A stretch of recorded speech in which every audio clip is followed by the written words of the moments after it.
Right details చూద్దాం. కలెక్టర్ల పనితీరుపై సీఎం రేవంత్ రెడ్డి సీరియస్ అయ్యారు. రైతు భరోసా, ఇందిరమ్మ ఇళ్లు, ఇందిరమ్మ ఆత్మీయ భరోసా, రేషన్ కార్డుల జారీలో అలసత్వం వద్దని స్పష్టం చేశారు. అలసత్వం వహిస్తే వేటు తప్పదని సీఎం రేవంత్ రెడ్డి హెచ్చరించారు.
కలెక్టర్ల పనితీరుపై సీఎం రేవంత్ రెడ్డి సీరియస్ అయ్యారు. రైతు భరోసా, ఇందిరమ్మ ఇళ్లు, ఇందిరమ్మ ఆత్మీయ భరోసా, రేషన్ కార్డుల జారీలో అలసత్వం వద్దని స్పష్టం చేశారు.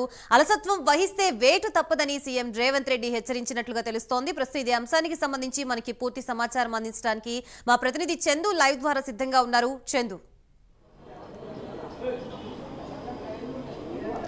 గాయత్రి, సచివాలయంలో ముఖ్యమంత్రి రేవంత్ రెడ్డి అధ్యక్షతన కలెక్టర్ల సమీక్షా సమావేశం అయితే కొనసాగుతుంది. ఇందులో కొంతమంది కలెక్టర్ల క్లాస్ కూడా రేవంత్ రెడ్డి తీసుకున్నట్టు తెలుస్తుంది. ముఖ్యంగా కొంతమంది కలెక్టర్లు అసలు ఫీల్డ్ విజిట్ చేయడం లేదు, ముఖ్యంగా ఇందిరమ్మ సర్వేను కూడా సరిగా మానిటరింగ్ చేయడం లేదు. అదేవిధంగా అలసత్వం వహిస్తే మాత్రం ఖచ్చితంగా వేటు తప్పదు అన్నటువంటి హెచ్చరికలు కూడా జారీ చేసిన పరిస్థితి కనిపిస్తుంది. ముఖ్యంగా కలెక్టర్లు ప్రజలకు అందుబాటులో ఉండాలని కూడా చెప్పారు. ఇటీవల కాలంలో గురుకుల పాఠశాలలో వరుసగా ఫుడ్ పాయిజన్లు సంభవిస్తున్నటువంటి క్రమంలో ఇప్పటికే ప్రభుత్వంపై పెద్ద ఎత్తున విమర్శలు కూడా వస్తున్నాయి. అయితే కలెక్టర్లు క్షేత్రస్థాయిలో పర్యటించాలి, ఖచ్చితంగా ఈ ఘటనలకు కారణాలు ఏంటో తెలుసుకోవాలి అని చెప్పి కూడా చెప్పినప్పటికీ కూడా కలెక్టర్లు పట్టించుకోవడం లేదు అనేటువంటి అంశాన్ని కూడా ఈ సమావేశంలో సీఎం రేవంత్ రెడ్డి హెచ్చరించినట్టుగా తెలుస్తుంది. మరోవైపు చూసినట్టయితే డైట్ ఛార్జీలు కూడా ప్రభుత్వం పెంచింది.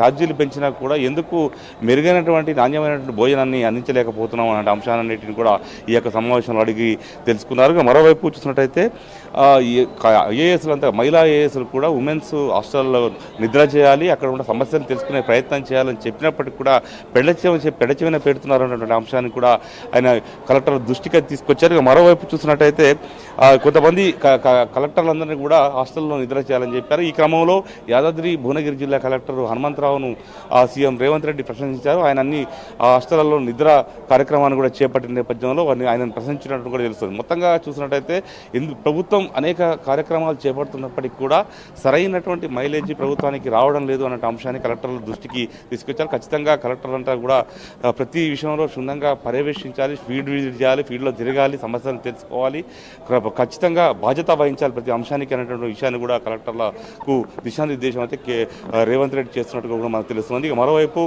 రైతు భరోసా, అదేవిధంగా ఇందిరమ్మ ఇండ్లు, రేషన్ కార్డులు, ఇందిరమ్మ ఆత్మీయ భరోసా లాంటి 4 కార్యక్రమాలను కూడా ప్రభుత్వం త్వరలో చేపట్టబోతున్న క్రమంలో ఖచ్చితంగా ఈ పథకాలు క్షేత్రస్థాయిలో ఖచ్చితంగా అందరికీ లబ్ధిదారులకు అందేలా కలెక్టర్లదే బాధ్యత అనే అంశాన్ని కూడా ఈ యొక్క సమావేశంలో చెప్పినట్టుగా కూడా తెలుస్తుంది. ఎందుకంటే రైతు భరోసా అనేది మాత్రం ఈ ప్రభుత్వం చాలా ప్రతిష్టాత్మకంగా తీసుకుంది. ఎందుకంటే ఇప్పటికీ ఏడాది అవుతున్నప్పటికీ కూడా రైతు బంధు పడలేదనేటువంటి ఒక ఆందోళన రైతుల్లో ఉంది. ఈ క్రమంలో ఇప్పటికైనా పథకాన్ని ఇంప్లిమెంట్ చేయాలని కూడా ప్రభుత్వం భావించింది. ఇప్పటికీ డిసైడ్ చేసింది. ఎకరానికి 6,000 చొప్పున, సంవత్సరానికి 12,000 రూపాయలు రైతులకు ఇవ్వాలని భావించింది. జనవరి 26 నుంచి కూడా ఈ పథకాన్ని ముందుకు తీసుకురావాలనుకుంటున్న క్రమంలో ఖచ్చితంగా ఈ విషయంలో మాత్రం నిర్లక్ష్యం వహించేలేదని కూడా తేల్చి చెప్పినట్టు కూడా తెలుస్తుంది. ఇక మరోవైపు రేషన్ కార్డులకు సంబంధించిన అంశంపైన కూడా కలెక్టర్లకు దిశానిర్దేశం చేశారు. ఇక మరోవైపు ఇందిరమ్మ ఇళ్లకు సంబంధించినటువంటి అంశం పైన కూడా దిశానిర్దేశం చేస్తున్నారు. ఎందుకంటే ఇందిరమ్మ ఇళ్లను కూడా ప్రభుత్వం చాలా ప్రెస్టేజ్గా తీసుకుంది.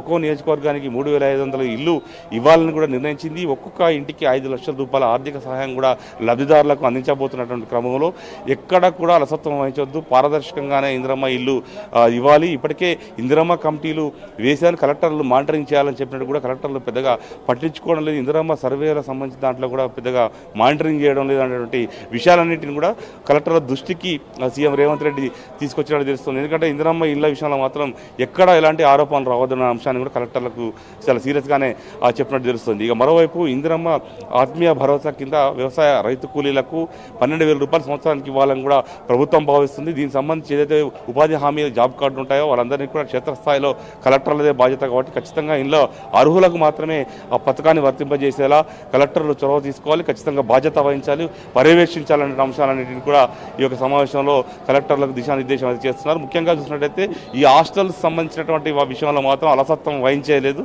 ఖచ్చితంగా అందరూ ఫీల్డ్ విజిట్ చేయాలి, ఖచ్చితంగా పర్యవేక్షించాలి, లేకపోతే మాత్రం వేటు తప్పదు అనే అంశాన్ని కూడా వాళ్ళందరికీ కూడా తేల్చి చెప్పినట్టు కూడా తెలుస్తూ ఉంది. Gayatri, right, thank you for the update Chandu.